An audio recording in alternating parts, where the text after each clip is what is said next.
vaxtınız xeyirli olsun əziz tamaşaçılarımız. Hər birinizi salamlayıram. Sağlıqlanın bu buraxılışında da biz estetik əməliyyatlar mövzusunda danışacağıq və studiyamızın qonağı İstanbul FBM Estetik Plastik Cərrahi Klinikanın estetik plastik cərrahı, operator doktor Zübeyir Örterdir. Zübeyir bəy, xoş gəlmişsiniz studiyamıza. Hoş bulduk, teşekkür ederim. Zübeyir bəy, estetik əməliyyatlardan danışacağıq. Yəni ilk hansı əməliyyatdan danışaq, hansı mövzuya toxunaq? Gəlin üz estetikasından danışaq. Olur, olur. Tamam. Bax, üz estetikası dedikdə hansı əməliyyatların icra olunması nəzərdə tutulur? Üzdə hansı əməliyyatlar aparıla bilir? Yüz estetiği derken tabii yüzün bütün bölümleri içine giriyor. Nedir onlar? İşte kaşların pozisyonu, gözlerin pozisyonu, göz kapaklarının durumu, yanakların durumu, işte ve çene ve boyun estetiği. Bütün bunlar şeye giriyor, ilgi alanına giriyor. Tabii bunlar yaşına göre teknikler değişiyor. Daha genç yaşlarda ince kırışlar amele geldiği zaman o zaman tabii işe botoks ve dolgu ile başlıyoruz. Diyelim ki 30'lu yaşlarda. Tabii herkeste kırışların amele gelmesi farklı olur. Mimiklerini evet, çok kullanan insanlarda, sanatçılar olsun, işte tiyatrocular olsun, bunlar mimiklerini çok kullanırlar. Bunlarda tabii kırışlar biraz daha erken amele gelir. Ya da öğretmenler olsun. Evet. Çatık kaş olabilir. Mesela çok öyle sinirli durabilirler, özellikle öğretmenlerde. Tabii bu da gerek arkadaşlarını gerek öğrenciler rahatsız edebiliyor. İşte öğretmenim niye hep öyle duruyorsun, işte hep kızgın duruyorsunuz gibi. O zamanlar tabii o ince kırışlar için, göz çevresi ve alın için özellikle botoks uyguluyoruz. Bunlar çok daha böyle relax, çok daha o kırışlarından kurtulmuş oluyorlar. Tabii daha cavan bir şekle bürünüyorlar. Yəni, ümumiyyətlə, üz estetikası dedikdə, üz gəncləşdirmə əməliyyatları dedikdə, burada ola bilər ki, cərrahi müdaxilə də olunsun, ola bilər ki, müdaxilə cərrahisiz də, yəni əməliyyatlar aparılır. Yəni, cərrahisiz, bax, siz hal-hazırda dediyiniz bu botokslardır. Botoks işte dolgular, ya da bunlar yağ olabilir ya da hazır dolgular olabilir.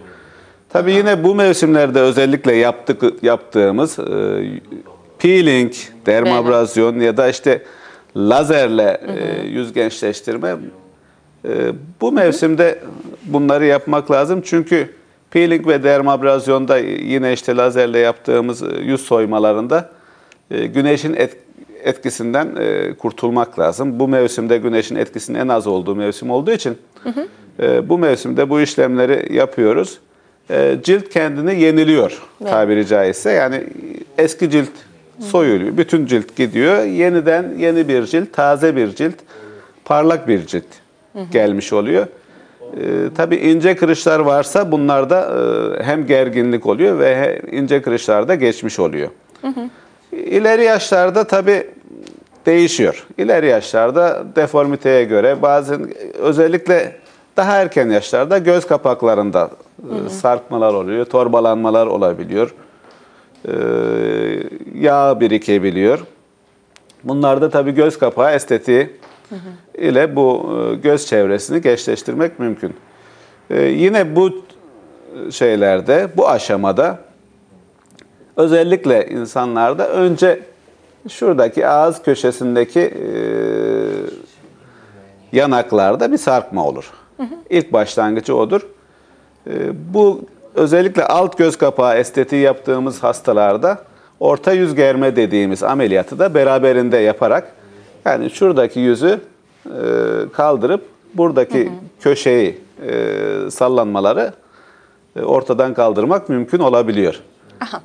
Bu tabii yüz germeye göre, genel yüz germeye göre çok daha hafif bir ameliyat ve bununla diyelim ki 10-15 yıl kadar bir şey sağlanabiliyor. Geriye gidiş sağlanabiliyor. Aha, çox gözəl. Bax, hal-hazırda biz məsəl üçün üzün gəncləşdirilməsi ilə bağlı söhbət edirik. Bu mövzuya toxunduq. Üz estetikası deyəndə bir də, bax, Zübeyir bəy, olur ki, insanın üz ifadəsi özünün xoşuna gəlmir. Necə? Almacıq deyirik biz, almacıqlar. Onlar olmur. Və bu xanımları əslində çox narahat edir. Bilmirəm, nədən irəli gəlir. Ola bilər onlar, yəni ki, almacıqlar olmadıqda bunlar gülər üz görsənmirlər. Ola bilər, nəsə bilmirəm, xoş görüntü olmur və bunu da çox, bu mövzuda onları çox narahat edir. Bu necə düzələ bilər? Almacıq düzələ bilirmi? Elbette, elbette. Şimdi bir kadının ya da insanın güzelliğinin bir ölçüsü de elmacık kemiklerinin dolgunluğu ya da belirginliğidir. Elmacık kemiği belirgin olmayanlarda bir çökük yüz ve hoş olmayan bir yüz ifadesi. Türkler asık suratlı deyirlər. Belki o ifadeden de olabilir. Yani üzde almacık olmasa yani, belki öyle görsənir. Elbette, elbette. Tabii elmacık kemiklerini dolgunlaştırmak için çeşitli yöntemler vardır. Oralara özgü hazır protezler olduğu gibi ben daha çok otojen olan kendi pilerini genelde tercih ediyorum. Kendi dokularını tercih ediyorum. Öbürü her ne kadar güvenli olsa da tabii yine de yabancı cisim diye düşündüğüm için kendi pileriyle oraları doldurmak çok mümkün ve güzel oluyor. Yine tabii bunu söylerken bazı hastalarımız da mesela şey isteyebiliyor, gamze isteyebiliyor. Hətta bu yanaqlarda belə batıqlar olur. Evet. Çox insanın xoşuna gəlir. Bazıları da onu istiyor. Yani gamze isteyebiliyor. Benim öyle birkaç hastam oldu. O da yani gülerken buranın batık olması hoşlarına gidebiliyor. Onu da tabii yapabiliyoruz aynı şekilde. Yani tabii bu yanaqlarda batıqlar kimi eynisini edebilirsiniz. Elbette, elbette. Bunu ben yani ki ben ilk dəfə də eşidirəm və yani buraxılışımızda da ilk dəfə danışırıq. Evet, bir aralar bunu isteyenler gerçekten çoktu. Bu ara o kadar yoğunluk yok ama hastalar bunu artıq da biz efirdə danışırıq. Tabii, ola bilər ki, tamaşaçılarımız informasiyanı əldə etdikdən sonra müraciət edərlər. Zaman zaman insanlar farklı estetiklere yönelebiliyor. Bəli. Yani bakıyorsun bir dönem mesela çok fazla burun hastası geliyor. Bir dönem bakıyorsun çok fazla sine hastası geliyor. Bir dönem çok fazla dönem bu hasta çeşitliliği farklılaşabiliyor. Yani bak doğru söylüyorsunuz. Bir zamanlar estetik əməliyyat dedikdə sadece burun estetik, sadece dedikdə yani en çoxluqla burun estetikasına müraciət olunurdu. Ancaq indi insanlar sanki daha cəsarətli olub. Süd vəzlərinin estetikası, ayaqların estetikası hamısına müraciət edirlər. Yani kimdə ne problem varsa yani aradan kaldırmak istiyor. Bu bir de biraz da şuna bağlı. İnsanlar gördükçe işte televizyon programlarının çok büyük katkısı var. İşte burada biz insanları bilinçlendirdikçe, işte neler yaptığımızı söyledikçe tabii insanlar da ona göre bilinçlenip o tür ameliyatları isteyebiliyor. Bəli. Və bax, məsəl üçün bu protezlər istifadə olunan əməliyyatlarda xüsusən insanlar o protezlərin əvvəllər güvənli olmamasından qorxurdular. Ona görə bəlkə çox müraciət etmirdilər. Ancaq son zamanlar elə verilişimizdə də bu haqda çox danışırıq və elə hər dəfə siz gələndə, yəni plastik cərrahlar gələndə deyirlər ki, artıq bu protezlər doğrudan da çox güvənlidir. Evet. Heç bir yəni yan etki çox da rast gəlinmir. Belədirmi? Evet, çok nadiren o da tabii diyelim ki 100 hastadan bir tane, iki tanesinde yıllar içinde o kontraktür dediğimiz, kapsül kontraktürü dediğimiz hadise gelişebiliyor. O zaman tabii bir zar gibi kapladığı için vücut bir zar gibi kaplıyor protezi. O da yıllar sonra o zarda bir gerilme olabiliyor. O zaman da tabii protezin şekli değişebiliyor. Ancak o zaman işte çıkarmak gerekebiliyor ya da kapsülü düzeltip tekrar konabiliyor. Aha. Bəs o protezin deyirsiniz ki, şəkli dəyişebilir. Bunu istifadəçinin yəni ehtiyatsızlıqdan irəli gəlir, yoksa bu zamanla baş verir? Bu zamanla vücudun kendi verdiği bir reaksiyon olarak düşünmek lazım. O protezin kalitesinden ya da şeyinden kaynaklanmıyor. Sadece vücudun bir reaksiyonu olarak. O da dediğim gibi çok az. Şimdi tabii bir kadın için hakikaten meme çok önemli bir fonksiyon, yer görüyor. Olmaması da çok büyük sıkıntı veriyor. Büyük olması da büyük sıkıntı veriyor.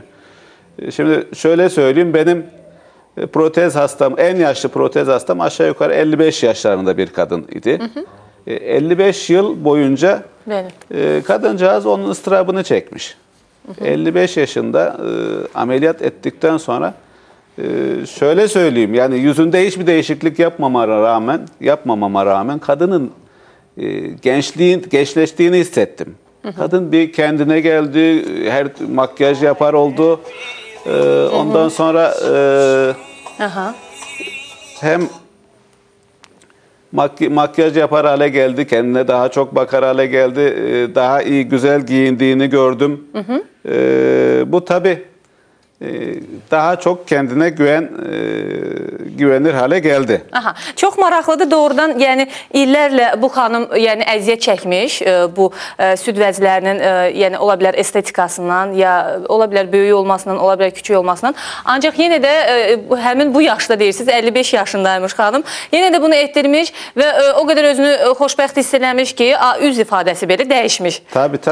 Yine küçültme yaptım. Yaklaşık 60 yaşlarında bir hastam vardı.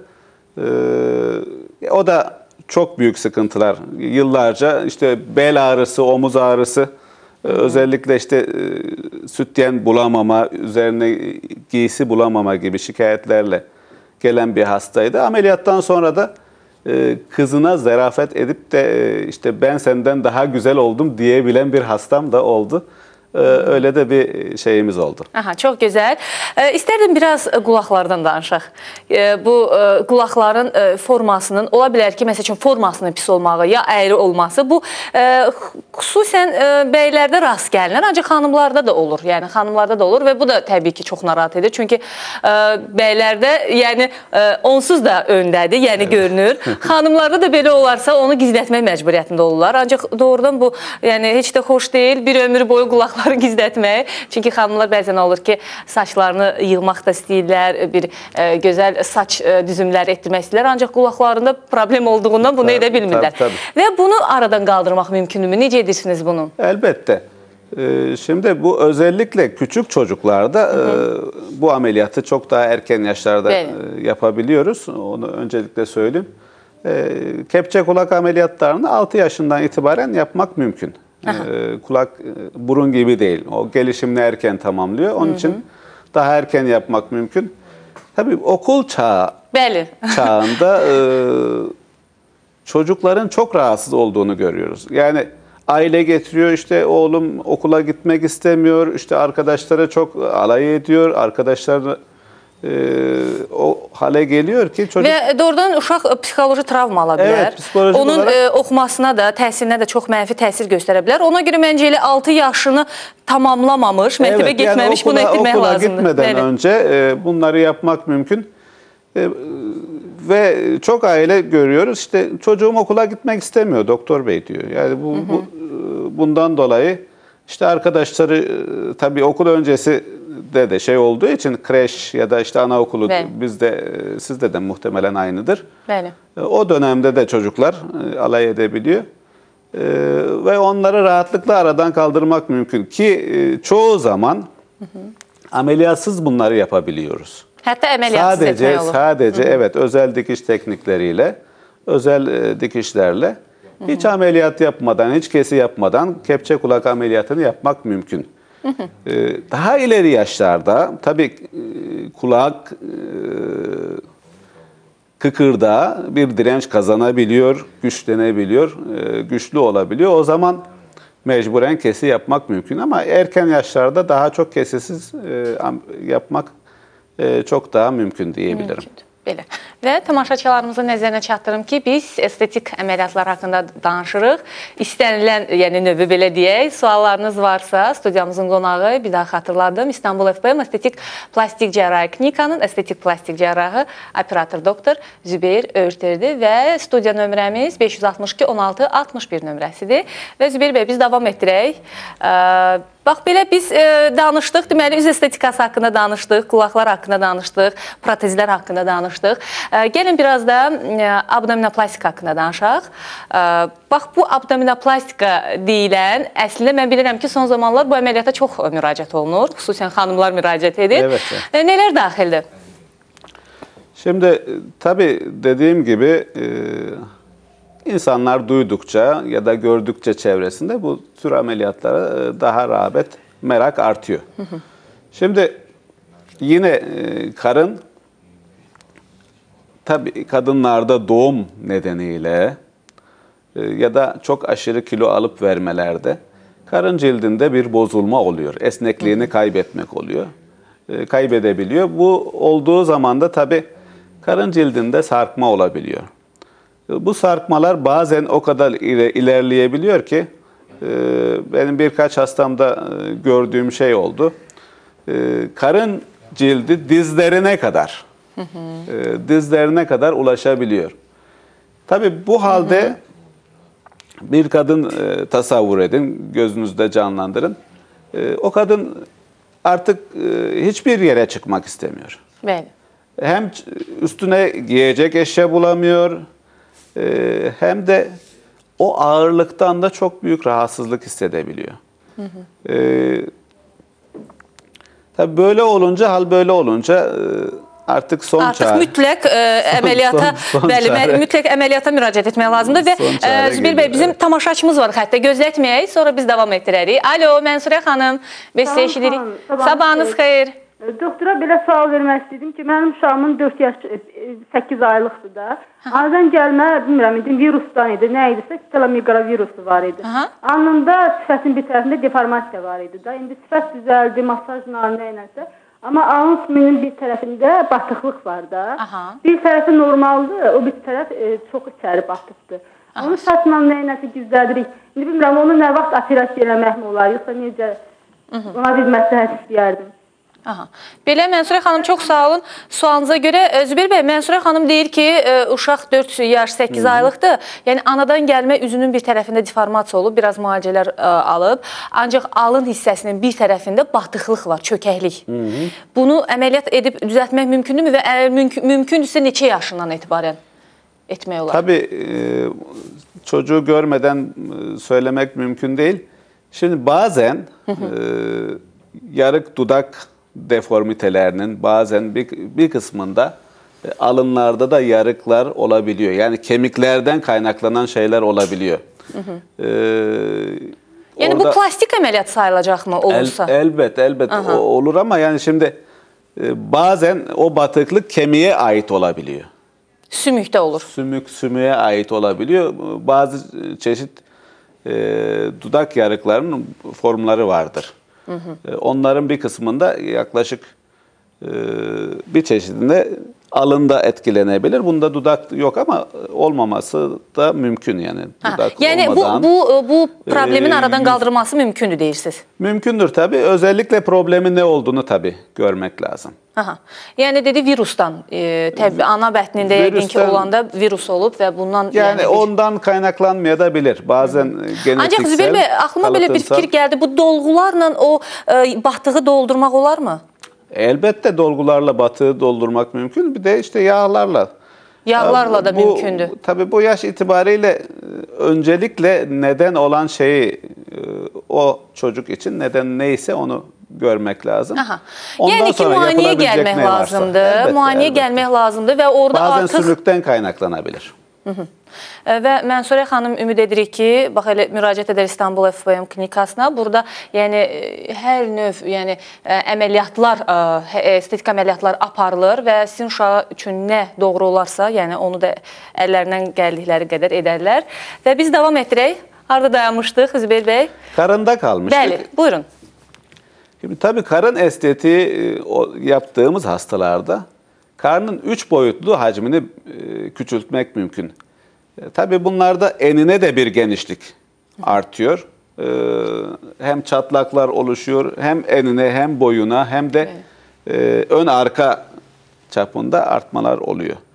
Tabii bu ameliyatları yaptığımız zaman Bütün bunların hepsine müdahale etmek mümkün. Hem enine daraltıyoruz, hem ön arka çapını azaltıyoruz, hem de o sallanan kısmını, bütün sallanan kısmıyla birlikte alıp düz bir karın haline getirebiliyoruz. Tabii burada karın hastaları, ameliyat ettiğimiz hastalarda içeride kas gevşekliği de oluyor. Evet. İçerideki karın kaslarında gevşeme oluyor. O gevşemeleri de aradan kaldırmak mümkün.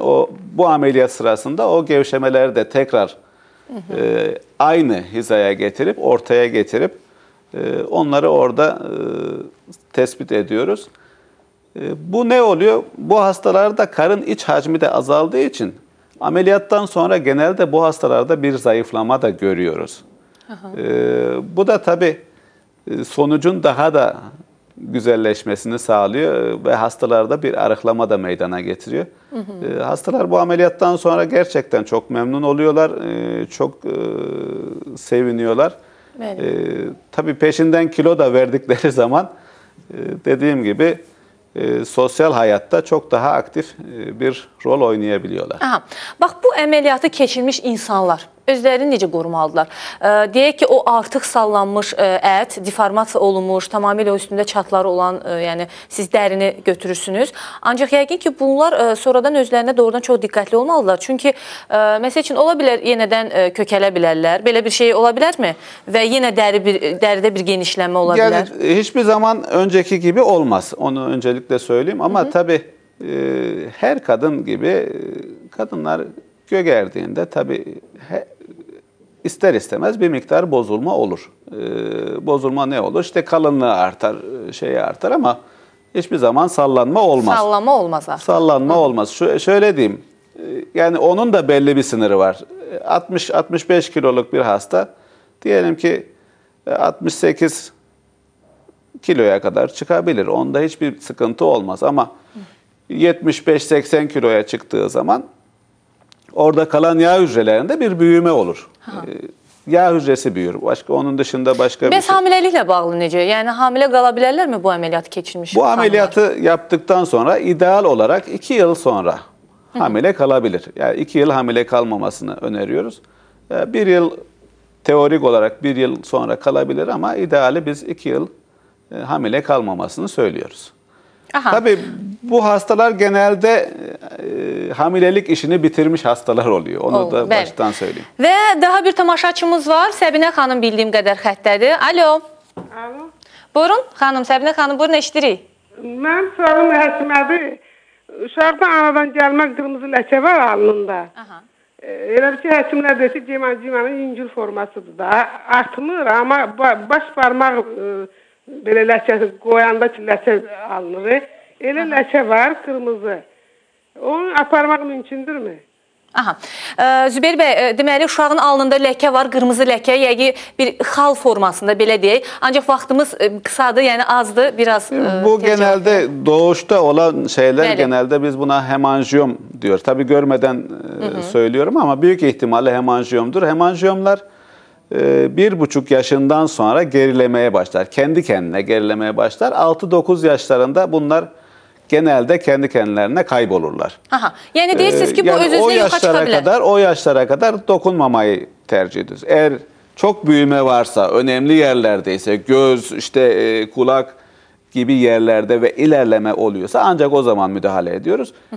Öyle bir yerde değilse kendi haline bırakıp 6-9 yaşlarında kendi kendine geçme ihtimali yani gözləsinlər, bu yaşa qədər gözləsinlər. Aradan qalxmazsa, yəni öz-özünə çəkilib getməzsə, artıq o zaman müraciət etsinlər və əməliyyat vasitəsilə aradan qaldırsınlar. Və bildiyim qədər artıq vaxtımız sona çatdı. Mən sizə təşəkkürlərimi bildirirəm. Çox sağ olun, gəldiniz, dəyərli vaxtınızı bizə sərf etdiniz. Qalan yəni mövzuları digər verilişlərimizdə inşallah davam etdirərik. Bir daha təşəkkürlər. Əziz tamaşaçılarımız, bax belə estetik əməliyyatlar haqqında danışdıq. Studiyamızın qonağı isə İstanbul FBM Estetik Plastik Cərrah Klinikanın estetik plastik cərrahı operator doktor Zübeyir Örteri idi. Bu buraxılışımız sona çatdı. Mən sizinlə yenidən görüşmək ümidi ilə ayrılıram. Sağ olun, sağlıqla qalın.